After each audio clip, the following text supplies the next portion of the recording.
Salam selamat. Halo, safety gen semua. Ketemu lagi bersama gua Agung K3ko. Kita hari ini akan membahas tentang tujuan-tujuan K3, keselamatan dan kesehatan kerja. Sebelum gua ngebahas lebih lanjut mengenai tujuan K3, silakan bagi safety gen bisa untuk di like channel ini, di subscribe channel ini, dan jika lo ingin bertanya, ingin berinteraksi, bisa untuk komen di bawah ini. Oke, tujuan K3 sebenarnya bisa dibahas ya melalui perspektif nasional dan juga dari perspektif internasional. Ya, gua akan bacain aja beberapa tujuan K3 menurut ahli-ahli ya, baik ahlinya itu berupa individu ataupun ahlinya itu berupa sebuah badan. Menurut Pak Suhatman Ramli dalam bukunya Smart Safety yang diterbitkan tahun 2013, beliau menulis bahwasannya tujuan K3 yang paling utama adalah untuk menciptakan tempat kerja yang aman dan bebas dari kecelakaan. Sementara menurut Ramlan ya, yang melalui bukunya Dasar-Dasar Kesehatan Kerja yang diterbitkan tahun 2006, disebutkan bahwasannya tujuan dari kesehatan kerja adalah pertama, memelihara dan meningkatkan derajat kesehatan masyarakat pekerja di semua lapangan pekerjaan ke tingkat yang setinggi-tingginya, baik fisik, mental, maupun kesejahteraan sosial. Yang kedua, mencegah timbulnya gangguan kesehatan masyarakat pekerja yang diakibatkan oleh keadaan atau kondisi lingkungan kerjanya seperti kecelakaan akibat kerja. Yang ketiga, memberi perlindungan bagi pekerja saat melaksanaan pekerjaannya dan kemungkinan terjadinya bahaya yang disebabkan oleh faktor-faktor yang membahayakan kesehatan di tempat kerja. Yang keempat, menempatkan pekerja di suatu lingkungan pekerjaan berdasarkan keterampilan, kemampuan fisik, dan psikis pekerjaannya. Itu adalah tujuan kesehatan kerja menurut Ramlan tahun 2006. Nah, sedangkan menurut Ramlan tahun 2006, beliau berkata bahwasannya tujuan dari keselamatan kerja adalah yang pertama, melindungi keselamatan pekerja dalam melakukan pekerjaannya untuk kesejahteraan hidup dan meningkatkan produktivitas nasional. Yang kedua, menjamin keselamatan setiap orang lain yang berada di tempat kerja. Yang ketiga, sumber produksi terpelihara dan dipergunakan secara aman dan efisien. Nah, sebenarnya tujuan dari K3 ini secara tidak langsung juga termaktub dalam Sistem Manajemen Keselamatan Kerja berdasarkan Peraturan Pemerintah Nomor 50 Tahun 2012. Nah, tujuan dari SMK 3 ini sendiri setelah tercantum dalam pasal 2. Ada 3 tujuan dari SMK 3. Yang pertama adalah meningkatkan efektivitas perlindungan keselamatan dan kesehatan kerja yang terencana, terukur, terstruktur, dan terintegrasi. Yang kedua, mencegah dan mengurangi kecelakaan kerja dan penyakit akibat kerja dengan melibatkan unsur manajemen, pekerja atau buruh, dan atau serikat pekerja atau serikat buruh, serta menciptakan tempat kerja yang aman, nyaman, dan efisien untuk mendorong produktivitas.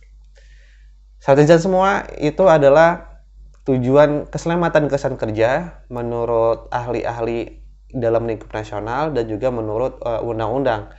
Nah, gue akan membandingkan dengan tujuan K3 menurut badan-badan ya dari badan-badan internasional. Gue akan membandingkan tujuan K3 menurut badan internasional.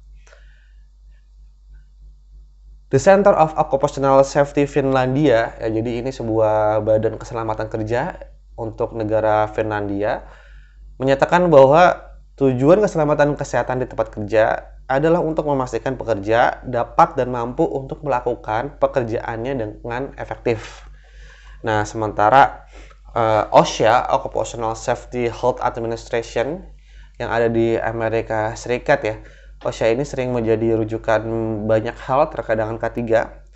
Nah, OSHA menyantumkan tujuan program K3 menurut OSHA adalah untuk mencegah cedera, penyakit, dan kematian di tempat kerja yang dapat mengakibatkan penderitaan serta kesulitan dalam finansial bagi pekerja, keluarganya, dan pemberi kerja. Sementara ILO, International Labour Organization, ya ILO ini merupakan organisasi buruh internasional yang berada dalam naungan Perserikatan Bangsa-Bangsa. ILO menjelaskan tujuan kesehatan kerja adalah pertama, untuk promosi dan pemeliharaan tingkat tertinggi untuk kesehatan fisik, mental, dan sosial pada semua pekerjaan. Yang kedua, pencegahan di antara para pekerja dari gangguan kesehatan yang disebabkan oleh kondisi pekerjaan pekerja. Yang ketiga, perlindungan kepada pekerja dalam hubungan kerjanya terhadap risiko yang berasal dari faktor-faktor yang dapat memperburuk kesehatan.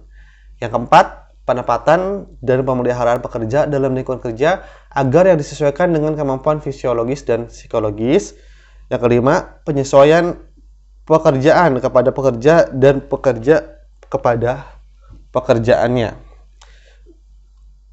Nah, sedangkan menurut healthypeople.gov, ya ini berarti situs milik pemerintah dari negara Amerika Serikat. Menurut di healthypeople.gov, keselamatan dan kesehatan tempat kerja bertujuan untuk mempromosikan keselamatan dan kesehatan pada setiap pekerjaan dengan menggunakan pencegahan dan intervensi dini. Selain itu, keselamatan dan kesehatan kerja juga ditujukan untuk mencegah penyakit, cedera, dan kematian karena kondisi pekerjaan. Itu adalah tujuan ketiga dari menurut badan atau lembaga internasional. Kalau menurut gue sendiri, tujuan K3 yaitu simpel sih ya. Kita bisa lihat dari panjangan dari K3 itu sendiri. Panjangan dari K3 kan keselamatan dan kesehatan kerja. Nah, kalau keselamatan itu kan tujuannya untuk mencegah kecelakaan baik kepada pekerja ataupun berupa kerusakan properti untuk perusahaan ya. Nah, sementara tujuan kesehatan kerja adalah untuk mencegah penyakit akibat kerja yang terjadi pada si pekerja itu sendiri. Nah, untuk program-program, untuk langkah-langkahnya itu bisa disesuaikan kepada masing-masing dari perusahaan. Oke, Safetyzen semua, itu adalah tujuan-tujuan K3 menurut ahli atau lembaga nasional atau internasional. Kalau menurut lo punya pendapat lain dengan apa yang gue sebutkan tadi, silakan rekan-rekan Safetyzen bisa untuk komen di bawah dan kita bisa diskusi di bawah. Oke, jangan lupa rekan-rekan Safetyzen untuk di like, di subscribe, dan di komen. Salam selamat.